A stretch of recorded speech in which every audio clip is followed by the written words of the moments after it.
hoy también podemos ver en salas la película Temas Propios. Es una película uruguaya, una película con un gran despliegue de producción, de dirección, bueno, una película bastante grande para lo que es el cine nacional y afortunadamente podemos contar con la presencia del director, a quien recibimos. Buenos días, Guillermo Rocamora. Buenos días, muchas gracias por la invitación. Disculpe la voz, pero ayer fue una jornada de mucha emoción, de mucho hablar, de mucho gritar, y así la tengo la voz.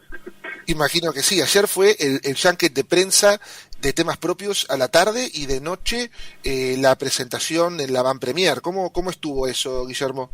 Bueno, es una emoción, la verdad que para nosotros mostrar la peli, que la peli salga a la luz, digamos, es un momento muy esperado en estos procesos a veces que son tan largos, y bueno, vino todo el elenco argentino, Franco Rizaro, Ángela Torre, Diego Cremonesi, estaba todo el elenco de Uruguay, estaban las líneas Lobo, estaba Nico Garcia, Juan Campodónico, nada, completar con la familia, que todos los técnicos que habíamos hecho la película, eso siempre es muy emocionante y fue muy divertido. Y justamente, ¿no? Comentabas este proceso largo para llevar la película a la gran pantalla y efectivamente fue un proceso que te tomó muchos años, ¿verdad? Empezaste en 2015, ¿puede ser? Sí, bueno, ahí comencé, mientras yo estaba filmando el documental que La libertad es una palabra grande, estaba participando en un taller de guión en Argentina, y lo que hacía era, mientras que filmaba, viajaba a Buenos Aires, y ahí combinaba las dos cosas, y ahí comenzó así el desarrollo del guión, concretamente de esta película, que se rodó en el 2021, en diciembre. Sí, y de hecho, bueno, es una película que yo cuando la comentábamos un poco la semana pasada, yo decía que era para un poco recordar a los oyentes una especie de, si se puede hacer alguna referencia a lo que es Alta Fidelidad, ¿no? Por la música, y también yo sentía que era un poco El Graduado por esa parte de las indefiniciones con respecto al futuro del personaje principal, ¿no? Que pelea con los padres, un poco por definir también lo que es su futuro. ¿Cómo sale eso de vos? ¿Hay algo autobiográfico tal vez en la película? Sí, bueno, sí. La película exactamente cuenta eso, el momento de Manuel, que es el protagonista, de ver hacia dónde va con su vida, de esa transición del adolescente al joven al adulto, en medio de una tormenta familiar, porque los padres se acaban de separar, y bueno, no tiene mejor idea Manuel que armar una banda de rock con su papá, su hermano y unos amigos, y un poco eso es lo que cuenta la peli, y la génesis del proyecto, digamos, de esa historia, está así basada en un momento mío familiar. Mi hermano tenía 16, 17, y cuando mis padres se separaron yo tenía 12, y mi hermano tiene una banda con unos amigos y no tenían baterista, y invitaron a mi papá a formar parte de la banda, y bueno, eso siempre me quedó, ese recuerdo de aquellos años, me quedó en la vuelta como una situación interesante, y eso fue la génesis de este proyecto. Y bueno, finalmente sí, un proyecto que, como ya veníamos comentando, tardó muchos años, un proyecto que sale de algo muy autobiográfico y también un proyecto que es bastante en escala, bastante más grande a lo que fueron tus otros proyectos previos, ¿verdad?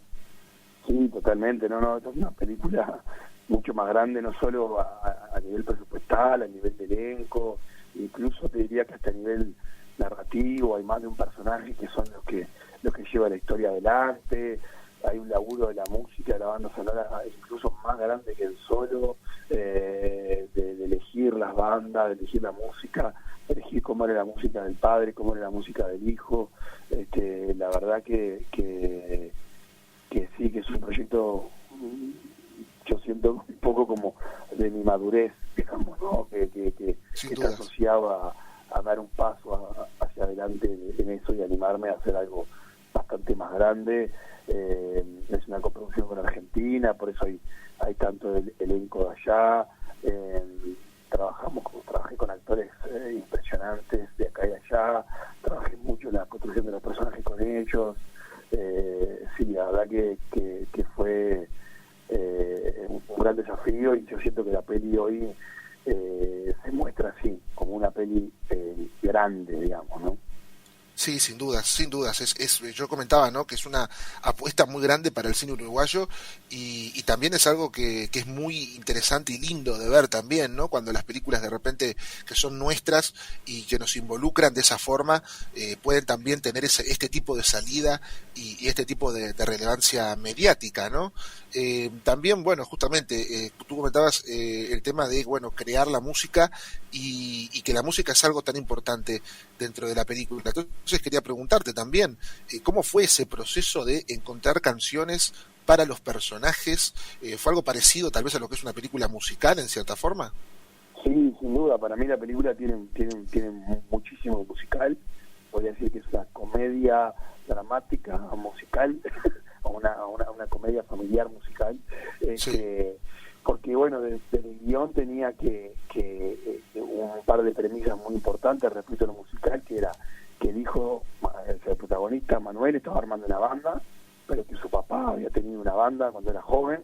Entonces ahí había dos mundos que crear musicales y que unir también, ¿no? Porque tenía que haber un puente entre ellos para que fuera creíble que el hijo idolatrara a su padre un poco y le invitara a tocar a su banda, y que también el padre se pudiera sumar a esa banda, o sea, que lo que hacía la banda del hijo también le tenía que interesar al padre.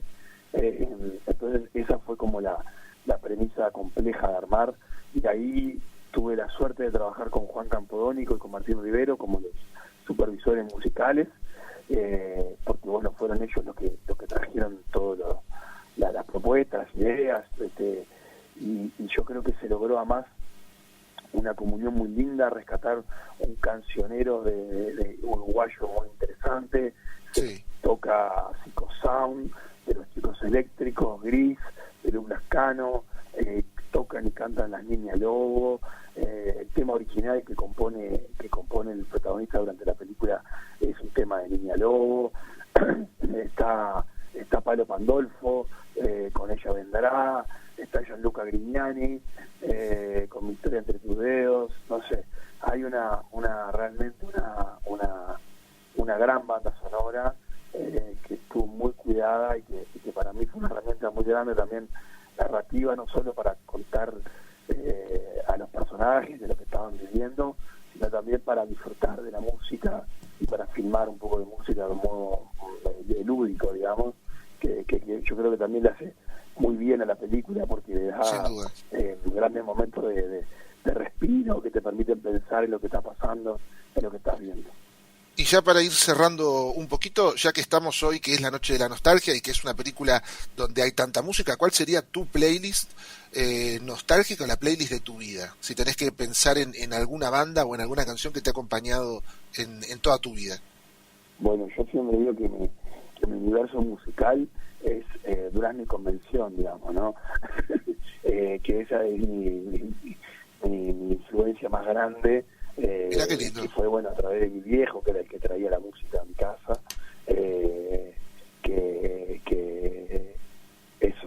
que traía eso, bueno, igual Cabrera, Rada, toda esa barra para mí son mi playlist que me han acompañado toda la vida. Perfecto, Guillermo, te dejamos entonces descansar esa voz y deseamos el mayor de los éxitos entonces con temas propios que ya está en cartel en todos los cines de Uruguay. Muchísimas gracias por tu tiempo. Gracias por la invitación y bueno, eso, disculpen la voz, pero fue eso, mucho grito, mucha alegría, mucho cantar. Y es merecido, sin dudas. Es una buena razón para tener la voz así. Así es, muchísimas gracias, un abrazo bien grande. Hacia la intemperie.